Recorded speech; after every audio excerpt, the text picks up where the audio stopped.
Yeah, yeah. You also have a podcast, like I said earlier, so which is super cool. Like that, congratulations. I think we have like 34 episodes in right now. Yeah, yeah, I think 33, 34, something like that. Yeah. Yeah. So, what made you kind of to get into podcasting? I love doing this. It's the most organic form of content creation you could ask me to do. Sit here and have a conversation. Yep.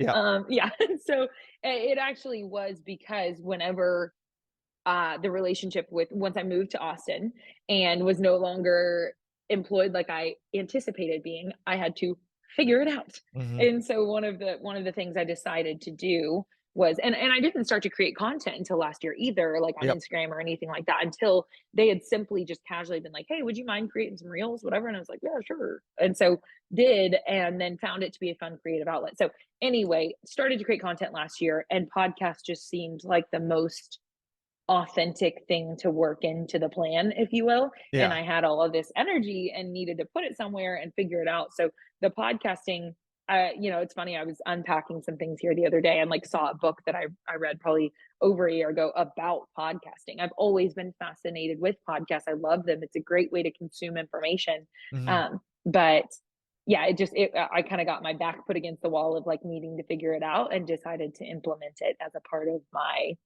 work strategy, whatever. And it's been well worth it. I mean, even if it never were to make a dime or whatever, just the opportunity, like you talked about, to be able to connect with people, Yeah. it's just been a gift. Yeah. If like So if you told me 3 years ago I get to talk to all these people in the CrossFit space, I'd be like, there's no way, no way. And then like literally I get to sit down and talk to, Bella Martin. I interviewed last week, and so it yeah. was like talking to her, like like how she met all these like CrossFit athletes, and it's just like they're regular people, but they want to get their story out. So like this is an avenue, and you can create like some really great friendships with the Mhm. majority of them. So Yeah. Yeah. Well, and I think that at this point there are so many podcasts available, right? That a that's lot of another thing. Yeah, And that's very real. I mean, there are so many out there. However, like look at why you're doing it. If it's of interest for someone, is why you're doing it because you're going to enjoy the process. Because if that's sufficient, then just do it anyway. It's exactly what you talked about, like getting to meet these people, no matter what. I already won because I got to have these experiences. yeah, And then on top of that, the reality is that what is that? The cream rises to the top. I mean, it doesn't matter how many there are. If yours is really good, you're gonna be just fine. yeah, yeah. I mean, I haven't really made a dime off of this anyway, and I don't care Yeah. because it's Yeah. just like I just want to learn and get to know people and kind of hear their stories because obviously, I interview people that like are sometimes are not really well known in the CrossFit space that I Yeah. want to interview, and it's like interesting like hearing their stories compared to like Pat Vellner, which is like would be awesome, Pat, if you want to come on my show, more than welcome to. But like just hear like because even with Justin Kotler, I interviewed him and we talked about him being a dad and like family life and stuff like that. And he's like, think like after he was just like, it was nice to actually not talk about CrossFit. And so Yeah. it's just like hearing the other side of like, people, CrossFitters and like being normal people was like pretty much the, Mhm, the one thing that I really do appreciate. mhm.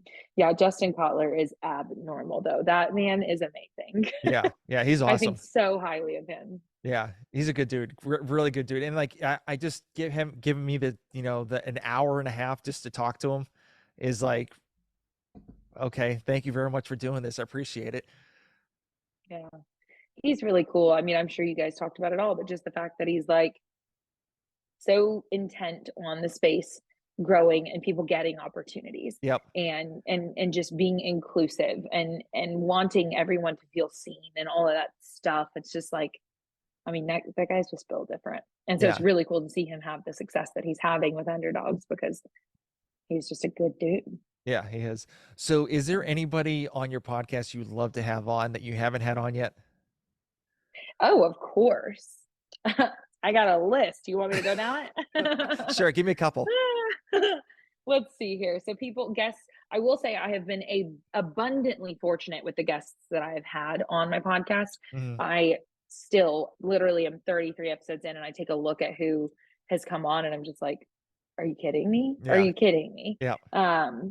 One of the ones that we had on last year was Brett Contreras, and that was so cool. I couldn't believe that he said yes and came on, and then which he's the guy that invented The the hip glue thrust guy. for anyone who's Yeah. Yeah. he's the glue guy. And then a few months later, I got the opportunity to go just train with him and in Fort Lauderdale where he is now, and he's become a friend, and we'll just chat on the phone. It's so That's so those cool. exact Yeah. it's so cool. Yeah. So it's like that's a high, there's so many high. I mean, I have a proximity bias too. So it's like, oh, Marissa Loren was the one that came out last week, and I love her, been consuming her content for 6 years. And then we can go back to the previous one. Well, I love that one because of these reasons. So as far as guests that I would love to have on, I mean, I'm shooting for the stars. I want them all. I Mhm. would love to speak to, this one's kind of an odd one in a way. Maybe people wouldn't expect it, but Mike Malak, who is actually the right hand to Logan Paul, impulsive, Okay. Yeah. yeah, because he has drug addiction history. And that's something that's near and dear to my heart as a sober alcoholic. And certainly had my struggles with other substances as well. So anyway, I would love to get him outside of his bubble that he's in and just have a conversation. Like selfishly, I would love that. But I mean, yeah, I would love to have Alex Cooper from Call Her Daddy. I've loved watching her journey change dramatically, and she's Yeah. just done a beautiful job. So I respect the hell out of her. Yeah, I mean, there are so many that like I really I do have but what's cool is I have a whole list of these like big asks, and I'm asking, and I'm going to keep asking. Oh, of And I'm course. not Yeah.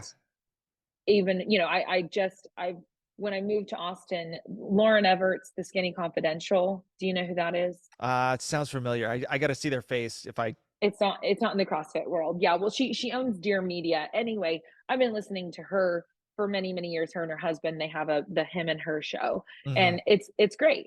And so I've been listening to that for so many years. They're from California. They moved to Austin during the pandemic. When I moved to Austin, I was like, it's a matter of time. It's a matter of time. And then my now boyfriend, Eric, I've been telling him since we met, I was like, yeah, just so you know, that one, like, we're going to be friends. Like, we're actually going to be friends. So I ran into her the other day. Oh, very cool. Yes. And fully was like, this is it. We were at the nail salon, and I just walked up and said, big fan of your work. Just want to let you know, like, I would love the opportunity to, talk to you anytime, whatever. And I just love what you do.